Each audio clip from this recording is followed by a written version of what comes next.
नमस्कार, मैं हूं ज्योति। आप देख रहे हैं न्यूज़ इंडिया 24/7 का डिजिटल प्लेटफॉर्म। वहीं बात करते हैं पीएम नरेंद्र मोदी की, जो कि बिहार 2 दिवसीय दौरे पर हैं। पीएम नरेंद्र मोदी ने आज बिहार की जनता को करोड़ों की सौगात दी। वहीं बिहार में चुनाव होने वाले हैं, जिसको अभी 5 से 6 महीने बाकी हैं। वहीं सरगर्मियाँ बिहार चुनाव को लेकर बहुत तेज हो गई है। तो वहीं बात करते हैं अपने सर से। देखिए ज्योति, बिहार चुनाव काफ़ी महत्वपूर्ण है। इस साल जो एक महत्वपूर्ण विधानसभा चुनाव बचा हुआ है वो है बिहार का।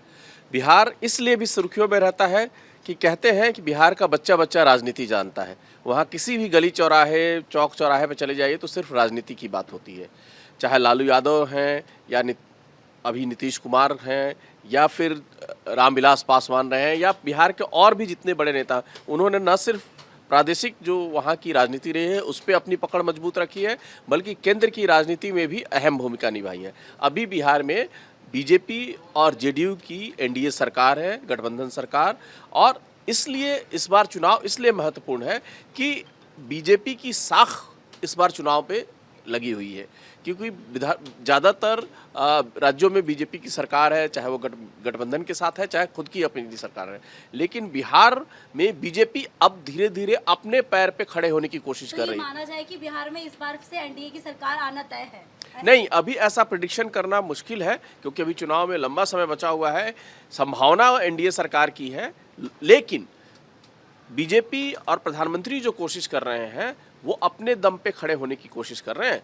बीजेपी प्रधानमंत्री की, अब सोचिए कि अप्रैल के आखिर में रैली हुई थी और अभी रैली हो रही है। 40 दिनों के कहा जा रहा है कि 40 दिनों के अंदर दूसरी रैली है। दूसरी रैली, आप इसी से समझ सकते हैं कि बिहार कितना महत्वपूर्ण है। और इस बार जो प्रधानमंत्री कल जो संबोधन करने वाले हैं रोहतास जिले में बकरमगंज पे, ये वो इलाका है जहाँ बीजेपी की कोई पहुँच नहीं है। ज़्यादातर यहाँ के विधायक महागठबंधन जो है आरजेडी और कांग्रेस के हैं या सीपीएम के हैं, सीपीआईएम के हैं। तो ऐसे में मोदी जो है उन इलाकों पर फोकस कर रहे हैं जहां बीजेपी के विधायक नहीं है, जहां बीजेपी की पकड़ कमज़ोर है।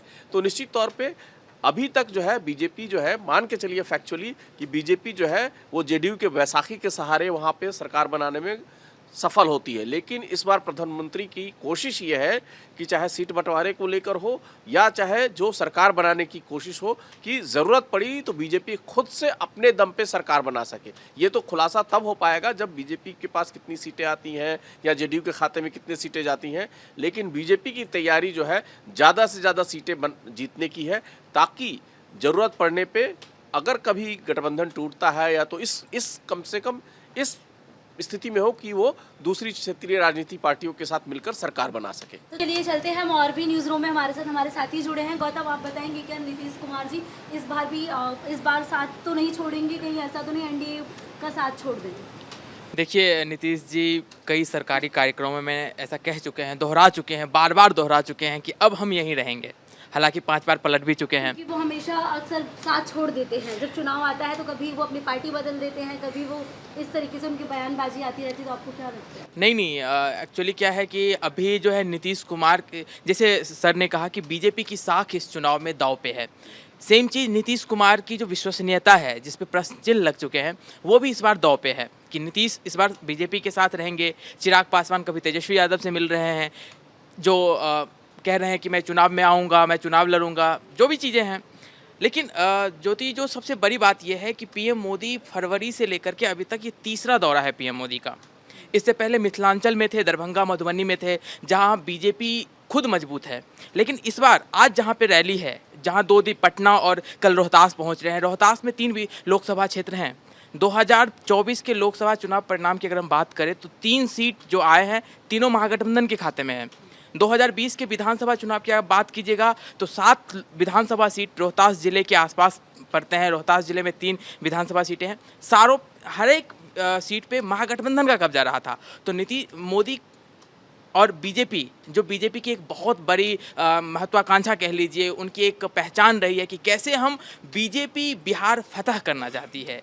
तो ये पीएम मोदी का जो रैली है, कहीं ना कहीं ये उसकी महत्वाकांक्षा है और जनता से सीधे रूबरू करने के लिए रोड शो भी कर रहे हैं। तो कहीं ना कहीं मुझे लगता है कि बीजेपी के फायदे के लिए ये रहेगा और बीजेपी के पक्ष में रहेगा। जैसे लोकसभा चुनाव थे, लोकसभा चुनाव में पीएम नरेंद्र मोदी ने अपनी जोरदार ताकत लगा दी थी जनता को अपनी ओर आकर्षण करने के लिए, अपनी बातों से, अपने मुद्दों से लेकर, तो आपको लगता है कि इस बार भी वही चीज़ साबित होगा? देखिए, पीएम मोदी ब्रांड नेता हैं, उनके नाम पे कई विधायक जीतते हैं, कई सांसद जीतते हैं, तो इस पे कुछ मैं कहूँ, जनता खुद कह रही है, मैं क्या कहूँ। चलिए चलते हैं हमारे यहाँ, हमारे न्यूज़ रूम में वासिफ की ओर। वासिफ जी बताएंगे कि पीएम नरेंद्र मोदी का कितना असर सीधा पड़ेगा जनता पर, उनकी जो सौगात है, जिस तरीके से उन्होंने आज दिया है जनता को, और कल भी देंगे वो।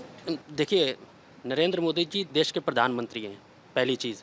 और सौगात, वो तो सौगात तो अब ये है कि जहाँ जाएंगे प्रधानमंत्री तो राज्य को कुछ ना कुछ देंगे, पहली चीज़। अब क्योंकि बिहार में चुनाव है तो जाहिर सी बात फिर तो देना बनता भी है। तो मोदी जी वहाँ गए, और मोदी जी जहाँ जाते हैं तो चुनाव हो या ना हो तो लोग उनको देखते हैं।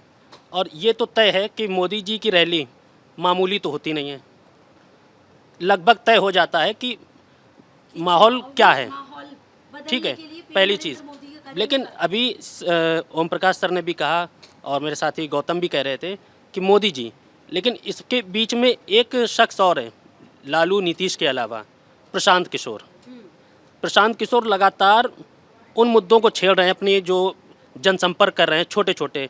मोदी जी इतने बड़े जनसंपर्क तो खैर वो नहीं कर पाएंगे, लेकिन जो रैली वो कर रहे हैं उसके ज़रिए उन्होंने मुद्दे कौन से छेड़े कि यूपी बिहार के लोगों को वहाँ से भगाया जाता है महाराष्ट्र से। तो उन्होंने भी कुछ दिन पहले एक बयान दिया था कि मैं ऐसा बिहार चाह रहा हूँ, ये मेरा सपना है कि महाराष्ट्र, बिहार और गुजरात के लोग बिहार में नौकरी करने आएँ। हाँ, कि मेरे तरफ के लोग जाते हैं तो वहाँ से भगाए जाते हैं। ये कई बार हुआ है महाराष्ट्र में कि वहाँ से भगाए जाते हैं। तो आज फिर उनका एक बयान आया है, उन्होंने कहा है कि रैलियाँ तो ठीक है लेकिन शिक्षा भी चाहिए लोगों को। तो वो लगातार ऐसे मुद्दे, क्योंकि आपको पता होगा कि वो बीजेपी की भी रणनीतिकार रहे हैं, नीतीश कुमार के भी और कांग्रेस का भी उन्होंने चुनाव कैंपेन संभाला हुआ है। तो उनको ये पता है कि किस मुद्दे को कहाँ छेड़ना है, तो वो भी लगातार कोशिश कर रहे हैं। तो चलिए चलते हैं, हमारे साइड सर बैठे हैं न्यूज़ रूम में, इनसे पूछते हैं क्या बिहार के चुनाव में हमेशा नौकरी जाति यही चलता है या फिर इसके साथ साथ कुछ और भी देखा जाए? देखिए, बिहार को पिछले कई सालों से, विगत कई दशकों से सभी पार्टियों ने छला है।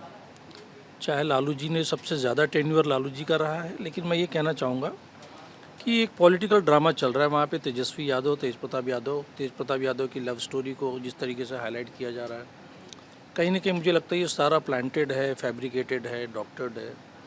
बट मुद्दा ये है कि इस समय चिराग पासवान की जो नज़दीकी बढ़ रही है तेजस्वी के साथ में, ये थोड़ा सा एक अहम पहलू मुझे नज़र आता है। लेकिन चूँकि कई ऐसे सामूहिक अवसर पर मैंने देखा है कि हमारे प्रधानमंत्री नरेंद्र मोदी जी का चिराग पासवान के प्रति एक लगाव रहा है और एक ब्लू आइड बेबी टाइप का उनके प्रति उनका रवैया रहा है। और केंद्र की राजनीति में भी चिराग पासवान की दखलंदाजी है, फूड प्रोसेसिंग मिनिस्टर हैं। मुझे नहीं लगता कि ऐसा कोई समन्वय उनके बीच में स्थापित होगा। लेकिन हाँ, ये जैसा कि ओपी जी ने कहा है कि बीजेपी की भरसक कोशिश होती है कि जब चुनाव मोदी जी के चेहरे पे ही जीता जा रहा है और लोकल लीडर्स का बहुत ज़्यादा इन्फ्लुएंस ना हो। वैसे भी बिहार में बीजेपी का कोई मुखर नेता मुझे नज़र नहीं आता। कई दशक बीत गए, कोई बड़ा सशक्त नेता जो बिहार को रिप्रेजेंट कर सके बीजेपी की तरफ से, वो नदारद है। तो जाहिर सी बात है ये चुनाव प्रधानमंत्री नरेंद्र मोदी के ही चेहरे पे लड़ा जाएगा। और अगर सीटों का जो आवंटन है वो महाराष्ट्र की तरह, जैसे पहले शिवसेना के साथ टकराव हुआ था, इस बार एनडीए में एलजेपी है रामविलास पासवान वाली, आपकी उसके अतिरिक्त में जेडीयू है और बीजेपी अपने आप में है। तो ये टिकट का आवंटन, इनके अरेंजमेंट और जीतने के बाद जो रिजल्ट आएंगे, ये अपने आप में बड़ा दिलचस्प इलेक्शन होने जा रहा है बिहार का, इतना मैं कह सकता हूँ। तो चलिए चलते हैं विकास जी के पास। विकास जी बताएंगे कि क्या कुल मिलाकर ये माना जाए कि बिहार की राजनीति में ज़बरदस्त मोड़ आ चुका है? हाँ, बिहार की राजनीति में ज़बरदस्त मोड़ आ चुका है, क्योंकि बीजेपी का जो है, जब सारी पार्टियां ये सोचने लगती हैं कि अभी चुनाव दूर है, उसके पहले ही बीजेपी तैयारी कर चुकी होती है। अभी इलेक्शन के लिए 6 महीने हैं और बीजेपी अभी से लग गई है। बीजेपी ने सारे सर्वे कर लिए हैं कि किसको टिकट देने हैं, किसको नहीं देने हैं। बीजेपी इस बार जो बदलू नेता हैं उनको भी उनके भी फिरात में लगी हुई हैं कि उनके भी टिकट, और जो ऐसे नेता हैं जो कि बहुत कम सीट रखते हैं पर वो गद्दावर हैं, उनका नाम बड़ा है वैसे नेता का भी टिकट काट सकती है इस बार। तो चलिए चलते हैं, अब देखते हैं कल क्या होता है बिहार में। बिहार की राजनीति में कल देखने को मिलेगा एक नए न्यूज़ रूम की चर्चा के साथ। आप इस शो का नाम है बिहार में चुनाव बा।